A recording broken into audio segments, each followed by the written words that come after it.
Just imagine that, like the amount of people on antidepressants or on all these drugs. And then, yeah, you have no heat, you have no water. You know, they say we're 9 meals away from revolution at all times. Wow. 9 meals. When you put it that way, Isn't that crazy? Yeah, that's mind-blowing. So that's why I'm like milking goats and cows. People were calling me insane because I had like a good Hollywood career. I was like in sitcoms and movies and stuff. And people genuinely thought I like went crazy, and now they don't. They're like, oh, I see it. I'm like, you know, me and my 4 kids are like making cheese and yeah, you had the foresight back then. Yeah, but it was like I was forced into it because I wouldn't compromise on my ethics as a comedian.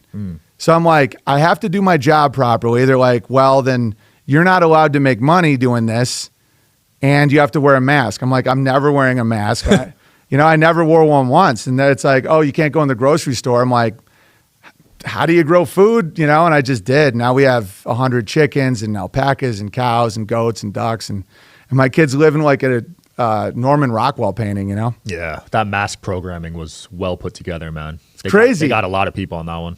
Yeah, and I always thought my degree was not useful, like history of tyrannical takeovers. Yeah. And my dad taught rhetoric, persuasion, mass communication, and my mom taught children's literature. And I'm like, none of this stuff is ever going to be useful. And then I'm like, I know so much about all this. Yeah. About how just changing the rule every day is like a psychological brainwashing technique, where it's like, okay, wear the mask to the table, then you can take it off. There's no logic. And the more you submit to the Simon Says stuff, the more it's like literally becoming hypnotized. Right.